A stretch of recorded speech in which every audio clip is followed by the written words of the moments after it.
Hello, my name is Jack Stanley, and I'm the co-founder of the Tech Academy. I'd like to welcome you to the Tech Academy podcast. The Tech Academy operates a 15-week software developer bootcamp. You can find out more at our website, learncodinganywhere.com. Joining us today is Josh Carter, who's with Patriot Boocamp. Now, I just need to give a little NSFW warning at the beginning of this podcast. We are both Navy veterans, and that will become very, very clear as you listen to the podcast. It's a fantastic discussion, wide-ranging, covers military, startups, our origin stories, being in the Bay Area, and it's tremendously insightful. I think you'll enjoy it. But be aware that if you have it on speaker, we're Navy guys, and a couple F-bombs get dropped. So enjoy.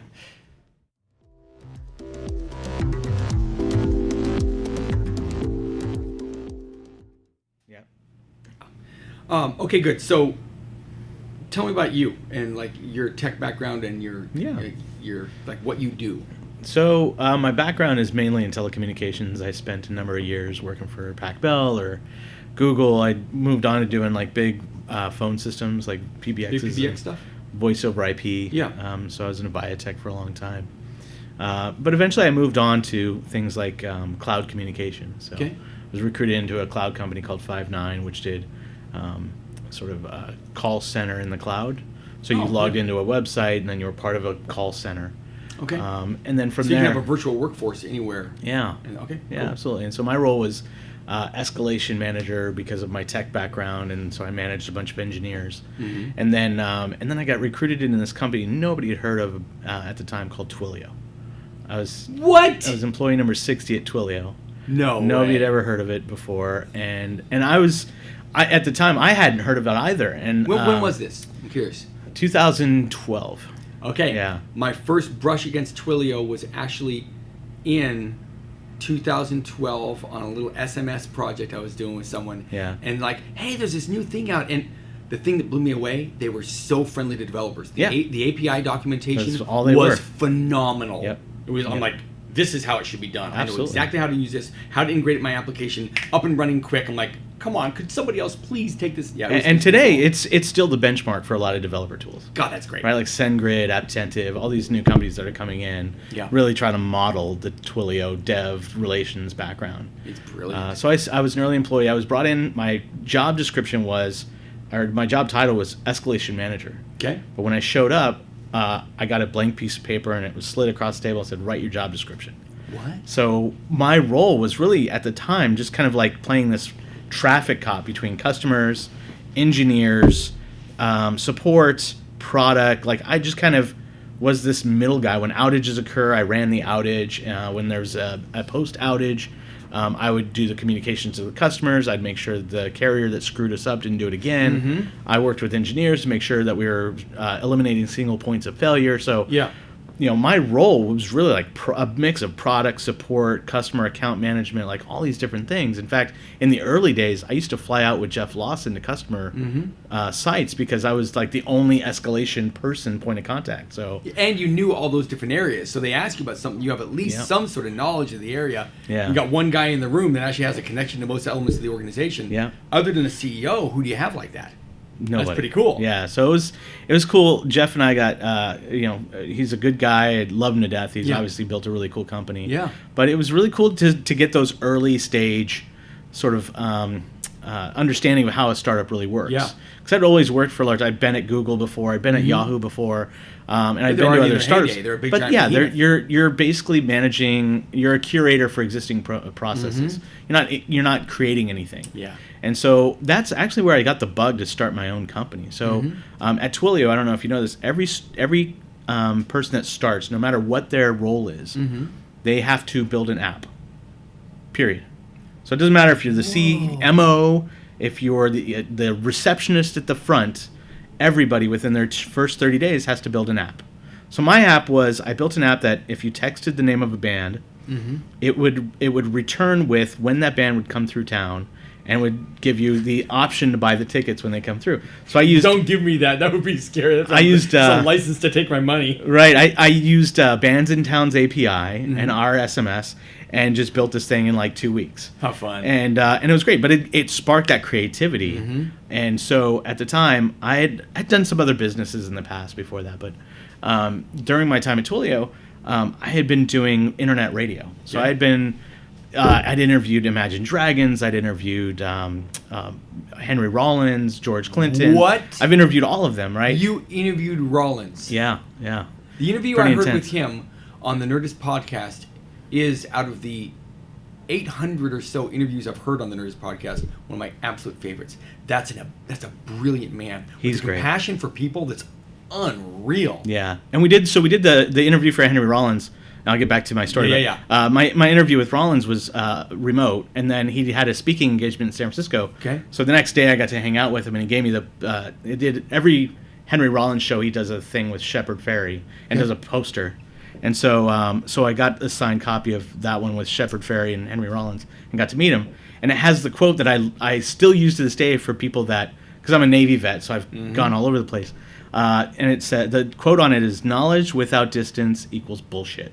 Oh, man. And I love that quote, because I have people that argue all the time about things that they know, they think they know, and I'm like, nah, if you haven't been to, So anyway, That's but yeah, it was one of the greatest. I love doing it. I thought it was a lot of fun. It was low overhead, as you know, like it doesn't really cost a lot to run a podcast. Yeah. And it really put me in the conversation about where I felt the music industry was headed, because there's so much uncertainty with technology. Oh, yeah. So I was Talk about disruption. Yeah, so I was at Tech Fest Northwest a few years ago, 4 or 5 years ago, and it was the first year I was here in Portland. And the conversation was Dave Allen from Gang of Four was moderating this panel about what the future of technology and the music industry was going to be. But the conversation ended up steering towards the music industry's screwed us. Like, look at the Beats acquisition by Apple. They got $3 billion. We got none of that. And it really sparked an idea of, like, we should put technology in the hands of musicians so that they can empower themselves to reach an audience and put more money in their pocket and find a way to really connect. So we created a digital agency here in town called Plunk. And it was... You made Plunk? Yeah, I was the founder of Plunk. Well done. And so we did things like, we did the first Project Paps app. We did feedthebeat.com for Taco Bell. We built their platform for, they do a music program, and so they give kids $500 in Taco Bell credit, which is great when you're touring. Yes. And they showcase them at South by Southwest and all their other stuff. Awesome. But we did this, we did Disney, we built an app for the Super Bowl in New York. Like, we did all these great projects. Yeah. The problem was, as you know, whenever you start a project, you have to do these things like configure a database, spin up a EC2 instance or an S3 bucket, or all these ancillary things that go with building a project that you're like, why do I have to do this again? I've just done this 5 billion goddamn times. I'm so sick of this. Yes. So we came up with an idea of building a platform that had all of these back-end services pre-configured. And we called it Brightwork. And so Brightwork was a back-end as a service that provided all of these ancillary things pre-configured. So you got email, object storage, analytics, database, and in a serverless environment. And all you did was... I'd love to have that as a developer. How cool. And it was great. So all you did was you signed up, and we used Twilio's workflow, very similar, right? Like from the time you start at Twilio, the time you have an SMS app, it's what, a minute or two? Yeah. We did the same thing. So you signed up for an account, you got your YAML file, you modified your business logic, and boom, you did a BW push, and now you have a RESTful endpoint. You tie in your front end, and you have your entire infrastructure done. You don't have to do shit. Oh, wow. And so... That's brilliant. It is. It's do they have you do the work on the front end that you don't? It's DRY. Yeah. Don't repeat yourself. Why? Yeah. And then someone else, you get to implement the actual business logic, which is the whole reason you're getting hired and why the company wants you in the first place. Yeah. Work on that. Well, not only that. Now you have these junior front end developers who are focused on HTML or CSS or whatever the JavaScript. Now they can suddenly call themselves a full stack developer. Which, as you know, people that call themselves full stack developers, it's bullshit. They don't know everything. Right. Like, if you tell them what a distributed system is or how to configure a distributed system, they're not going to be able to tell you how to do it. Nope. So many different things. Yeah, so, I mean, that's why they're called unicorns, right? Like, they're just hard to find. Yeah. So we really, we fit a niche. And because I came from the digital agency world, we knew that we can go into digital agencies and sell this to them and say, look, I know that you're siloed and you have your front end guys over here, you have your back end people over here. what if the front end people could do the work and not worry about the back end people? Like suddenly you're sending prototypes to companies that actually work. Yeah. Not just on a PowerPoint or a mock or a sketch file. Now you have like a working prototype and you just say, yeah, I love it. Cool. Well, we'll deploy it and it'll be done. Right? Like, it just made so much sense. The problem is we got back from Portland. So we took that through Techstars in Chicago. We got accepted to Techstars. And we took it through Techstars and we got home and we ran out of cash. Ouch. And so we did what every startup does. We died. Yep. Because we just couldn't maintain it, and the other thing is like there's so many competitors out there right now. I think there was a few things for us that really created some uncertainty in the market. One, Facebook bought Parse and then shut it down. Yeah. And that was really backend as a service 1.0. And so when Parse got shut down, it created a lot of anxiety, not only from a customer perspective, because developers wanted to be able to invest their time in things that they thought were going to be around the next 5 years. Absolutely. Right? The other was investors. So when we were talking to investors about doing this, we're like, well, if Facebook bought Parse and then shut it down, right? Like there was just a lot of uncertainty. And we ended up, what was interesting about that is Ilya and James, the founders of Parse, were our advisors. And so every time we were go back to them and say, hey, we're doing it this way, they're like, yeah, if we had to do it over again, we'd do it the way your guys are doing it. But it didn't help our case. Right. Firebase got bought by Google, and when they started, they were a database as a service. They weren't a backend as a service. It was only after we started at Techstars that they started to pivot towards a backend as a service. And because they're Google and they have unlimited resources, they started chipping away at the market share pretty quickly. It's going to happen a lot. The tech giants go, oh, that's a brilliant idea. We can throw X millions of dollars at it without blinking an eye, and boom, in-house solution takes over the world. But it also meant we knew we were on the right track. Oh, yeah. Right? Like if Google's coming in and trying to chip away at what we're doing, then clearly we're doing something right. And there were other smaller players that were having a hard time as well. And the other part of it was we were thinking of this from a developer standpoint. Like we weren't trying to solve it from a digital marketing agency perspective or an enterprise perspective. Yeah. We were going back to that Twilio model of like, we're going to go after developers. They're the decision makers. If they adopt a tool and they go back to work and they say, hey, I'm doing it this way and it's saving me X number of hours, well, guess what? The CTOs are going to go, I trust my people. I'm going to adopt this. Absolutely. That's what's happening with Twilio. It's eating up the world by going through developers. Yeah. When I started, we had 60,000 developers on our platform. I think they just passed the 2 million mark. I mean, it's just it matters where you go, and I think really a lot of companies don't understand how powerful the developer community is when it comes to adopting technology that can be useful. Yep. And so I think we were ahead of the curve. There's other companies now coming behind us, like Stackery is a Portland company. Oh yeah, they've been here. Yeah, they went through Techstars as well, but again, they're having the same issue, right? They're having to answer to like the Google problem, like how are you going to get past it? And it's hopefully somebody figures that out because I think that whole serverless thing is a wild and woolly arena where you're right. If any of the big tech giants are going, oh, we like what you're doing over there, then oh great, that means it's smart what we're doing. But at any moment they go slurp, we're gone. Yeah. And maybe you survive that, maybe you don't. Yep. Like, great, thanks. I'm glad I was in the hinterlands exploring the frontier, and you guys could come along behind me and just like make something of it. But it's technology. It's an interesting area. Yeah. So I learned a lot from that experience. I think the biggest takeaway from our perspective was people really do drive companies, startups. Like if you don't put the right people in place, it doesn't matter how amazing your product is, it's going to fail. And I think from my perspective, I had an amazing co-founder. The guy's brilliant. He knows his stuff. But at the end of the day, I don't know that I did enough to set him up for what it was like to be in a startup. And unless you have that stamina, unless you know what it takes, it's really hard for you to understand it until you go through it. Yeah. And that was on my end. Like he didn't have much startup experience. I'd gone through a few startups myself. I'd been through the military, so I know kind of what a boot camp is all about and how to do it. So I kind of knew that area with regards to like you just got to find the right founder, and it's really, really hard. Yeah. It is the hardest thing. Finding the solution and coming up with the idea, that's the easy part. Execution. The execution and finding the right people, that's the hardest part. I struggled with that exact same thing about 5 years ago when I was forming the school, in that I knew I had the tech background. Yeah. And I knew I had the educational background from the Navy, right? Nuclear power school, and then went over to nuclear power prototype in Idaho. Nice. And got picked up to be an instructor.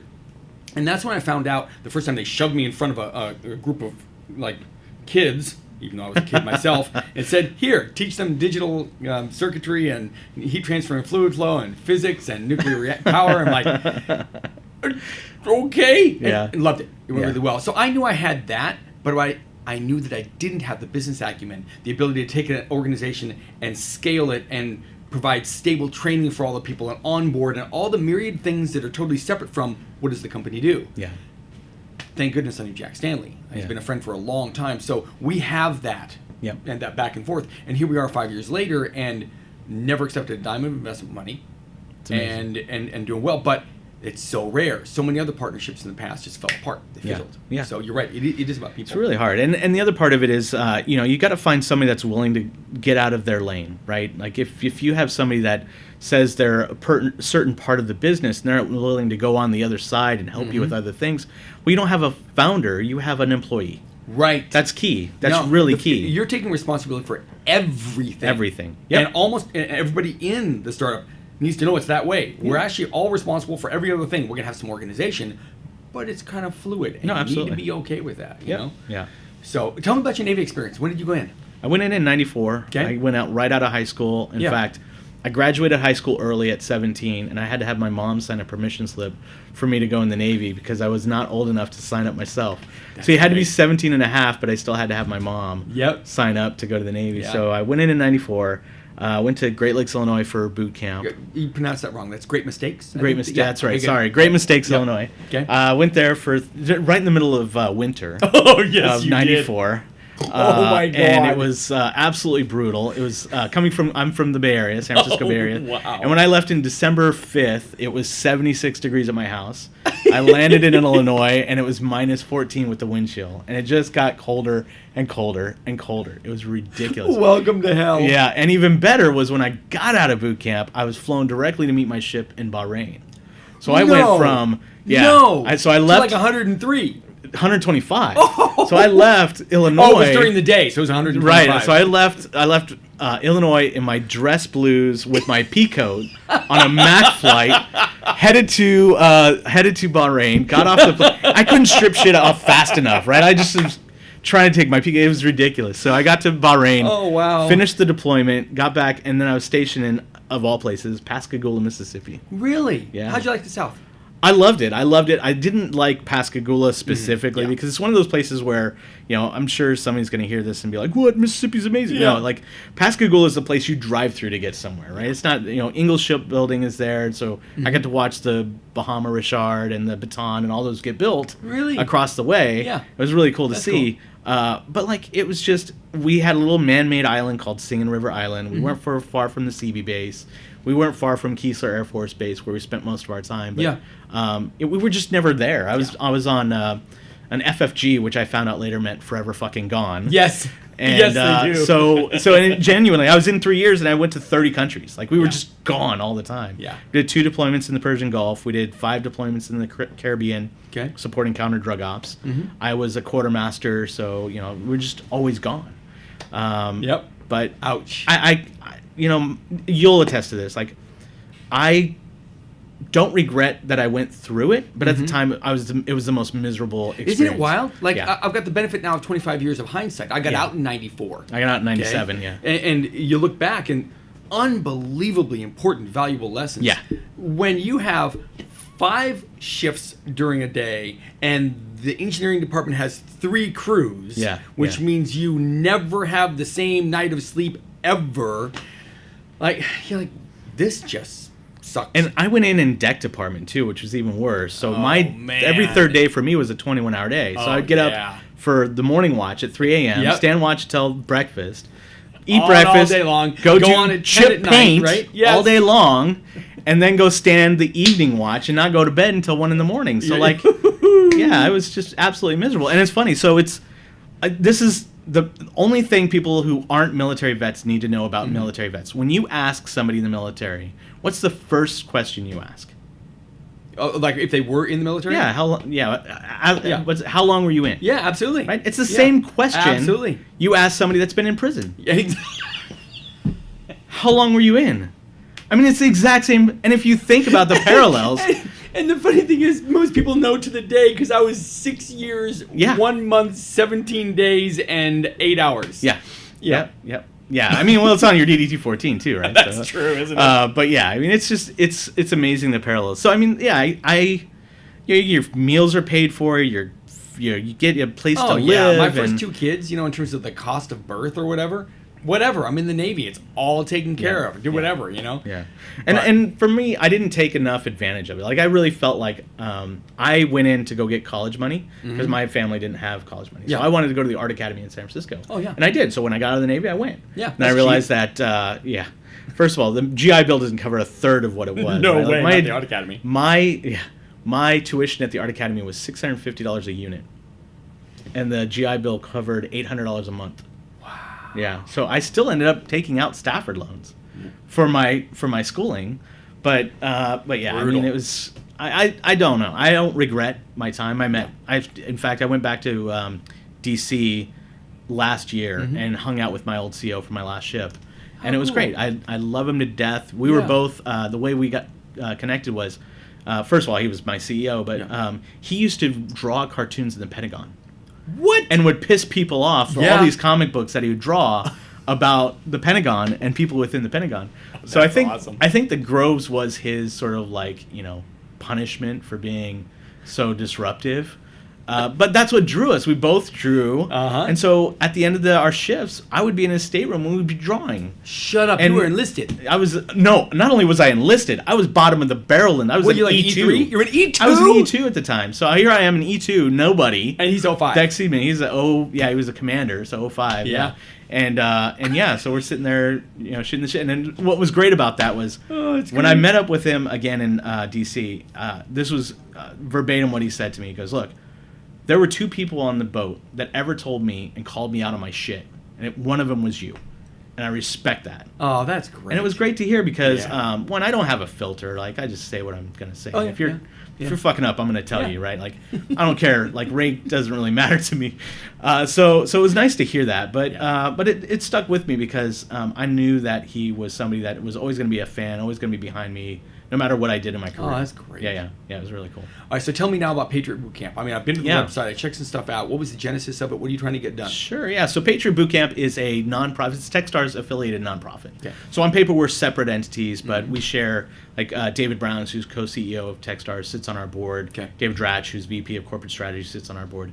The objective is that we take transitioning military vets and military spouses, and we turn them into awesome tech startup founders. Okay. So we take that 3-month Techstars model, we compress it into 3 days. So as you can imagine, it is a fire hose of information. Oh, yeah. And but we do Mentor Madness, we do fireside chats, we do panel, we do product, we do everything we can in that 3 days. Okay. So that when they're ready to go out and really scale their companies, they at least have this fundamental understanding of what it's going to take. And connections. And absolutely, connections. just amazing network. And we've done it. We've had 700 companies go through the program since 2012. Okay. We've gone through 9 cities. We've had 6 or 7 exits to this point where companies have been acquired. Yeah. Our collective community has raised over $80 million in funding, created 1,300 jobs, 1,300,000 jobs. 1,300. That's right. Sorry. That's okay. Right Good. Stat. Awesome. 1,300. Yeah. 1,300 employees created as a result. So they're doing amazing things. Companies like Uvise, Military One Click have all gone through our program. We've had companies go through Shark Tank and gotten investment from there. So it's a really cool. And it's near and dear to my heart. I know I was a PBC alum I went through 2 or 3 of them before I became a mentor speaker, before they asked me to join the organization in November. But I know for a fact that my connection and my attendance at Patriot Boocamp led to us getting into Techstars. I know that for a fact. Like, it wasn't that they were favoritism or there was anything like that. It was just that those chance meetings and that network and that awareness of what we're doing led to our invitation to Techstars. God, that's fantastic. Okay, so who do you look for? Like, are you concentrating primarily on people that when they were in the service had some connection to IT or technology, or just like they're just ex-military and looking to do something in the technology space, they should be getting a hold of you? Yeah, what's funny, so we look for tech founders that are building some prolific, amazing thing. And we're trying to do more to move downstream a bit. Founders that have something that they have product market fit, maybe they have a few customers, maybe they even have revenue.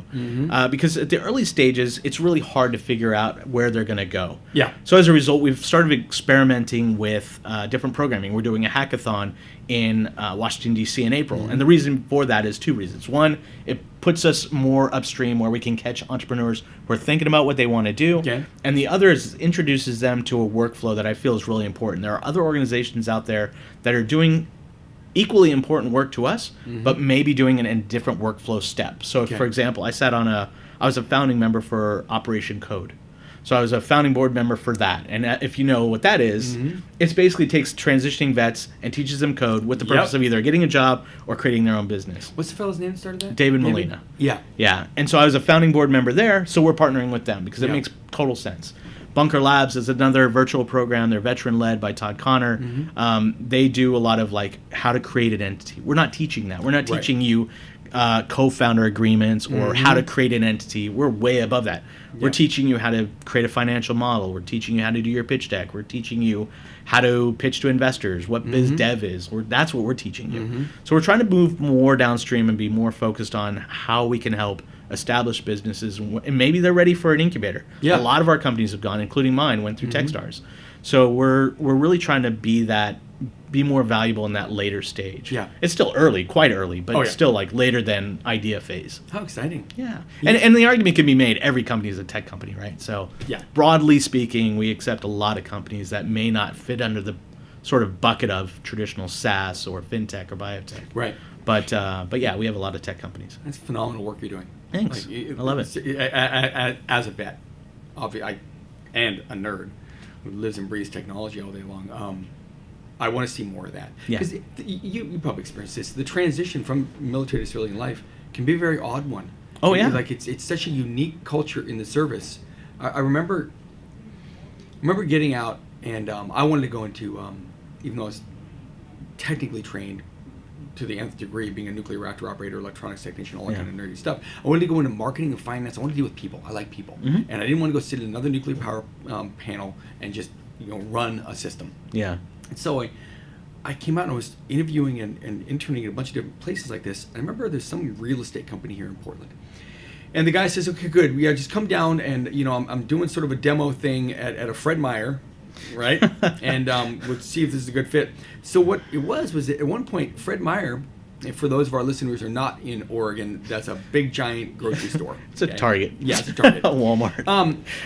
He owned some sort of mortgage company, I think, right? It's been 25 years. And he would set up his little booth in one of the main entrance points to the store and just get in communication with people. Except that he wouldn't. What he would do is he would just stare at all the girls that walked by all day long and make comments about them. Jeez. And I look, Navy guys are not saints. No. Okay. Definitely not. But there is a decorum of professionalism. That's right. And a consciousness and awareness of sexual harassment that was very much part of Navy culture. Sure. Right? Yeah, absolutely. I couldn't believe I was sitting next to a guy who was a professional on the job, and this is what he was doing. It was such a weird, that would never fly. And it was the first, reality adjustment when I got out of the service. And there were a lot more, Yeah. And that isn't to say, wow, the only professionals in the world were military. Whatever. It's not true. No. But it is a completely different culture. Yeah. And making that transition is helping people do that is great. But here's the other thing. The world you look at, that you're talking about in terms of the startup world, is, again, a very unique culture with its terminology and connections and way of doing things and an inherent volatility that you need to be able to be okay with and know how to navigate. And the fact that you're helping guide people into that, it's really, really good work. Yeah, it's interesting. I mean, I think what makes veteran entrepreneurs different than regular entrepreneurs is that we are already trained to kind of understand how to, one, do more with less, right? Be able to handle the stress of whatever comes through, right? And also put it into perspective, right? I can't tell you, so I have a shirt on that says, fuck it, ship it. And the reason I have this on is because when we were releasing our open beta, when we were in Techstars, we did this through Techstars, which was even worse. But when we were releasing it, I had a co-founder that was just stressing about his product being perfect. Nope. And I said, you can't do that. You just got to put it out there. And so for me, I already had all my stuff laid out, and I'm watching him really just struggle. And it's just because Not because he was a horrible developer. He's not. He's absolutely brilliant. But he doesn't have the same background of like being able to adapt, being able to like deal with stressful situations in the way that I was trained. Like I've been in situations that are really shitty situations in really shitty places. Like I just get that there's ways to not stress about stuff. Yeah. And so that's what separates veteran. Especially now, when we're having these post 9/11 veterans cycle out now, these people have seen real shit. Like, I threaded the needle and didn't see a lot of shit. These people have seen shit. Desert Storm was going down, right? And I was in the desert in Idaho, where there's a nuclear reactor facility that I was, like, learning and then teaching people on. That was my Desert Storm experience. And part of me felt bad about that. Here's your brothers and sisters in the service, and they're over there. Yeah. And shit was going down. You know, there was that tender that took a hit to the side, and a few people. The Stark. Died. Yeah, Stark, right? Like, and I'm safe in Idaho. You know, so I threaded that needle as well too. Yeah. But no, like the people that are coming back now, man, they have. It's brutal. Yeah, it's brutal. Yeah, and it's crazy. What we're starting to do also at Patriot Boocamp, and we kind of took the lead from Techstars, Brad Feld, is making mental health part of our discussion in the 3-day program. And the reason why is simple. One, I went through a lot of depression when my startup failed. It was hard because veterans especially don't like letting people down. And I took money from people, right? And they'll never see that money again. Yeah, that is a hard thing to deal with as a person. Yeah. And so I went through a part of my summer where I just didn't want to get out of bed. It was really hard for me to get going. And so I made it a point, like every Techstars we do, or every Patriot Bootcamp we do now, I have a talk, Surviving Startup Failure. And I make it a very open discussion. It's in a room, we break down the walls, it's a safe space. This is what is so profound. I had veterans who had seen combat action in Iraq and Afghanistan sit in that room and say, because my startup might fail, I felt compelled to want to kill myself. Yeah. That's huge. When did startup failure eclipse PTSD as a threat to our veterans? Yeah. And that's a huge thing that we're not spending enough time discussing. I really appreciate that you're doing it. You have to take the risk. You have to jump. And yet, it's in the word, risk. You might not win. It might not. You happen. Probably won't win. Yeah. Like 80% of startups fail because of their founders or whatever issue. But there's a good chance you're going to fail, and if you don't set yourself up for that early, you're in a world of hurting. It's tough. There's a state of mind that may be unattainable, but if you move towards it, I've found that you generally do better. Which is the concept that if you're genuinely willing to either have something work or not work, and actually be okay either way, genuinely go in, and you go into it that way, it isn't that you're like not intending to do well, or that you're somehow like betraying the purpose you have and even entering into it, but it's an honesty. It's a, yes, I'm going to put everything I can into this, but I'm also going to acknowledge that it'll be fine if it doesn't. It's going to be okay. And if you go into that, or some part of that, you'll emerge better. But you're right, if everything's tied up in, this is it cannot fail, everything depends on this, sorry, you're going to come out of the other end of that.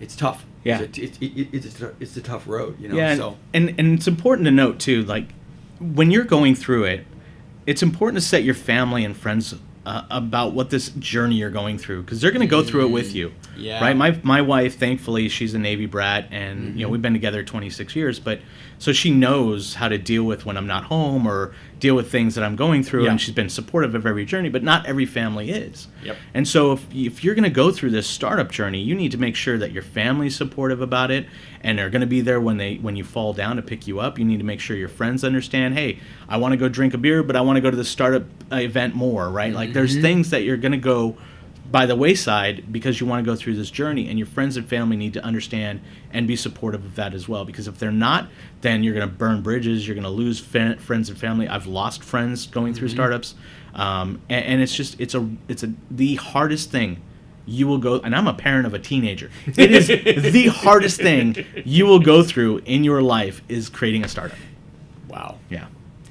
Well, I think in terms of timing, we'll probably have to end off here because you're about to do a tech talk for our students, which I'm super excited. I appreciate you coming down to do that. So, and the other part of it is I can tell that if we don't truncate this, you and I would talk for a couple of hours. And we'll just follow this up with beer somewhere. Exactly, which would be great, right? So thank you for sitting down with me. Yeah, of course. Anytime. Much. Yeah, thanks.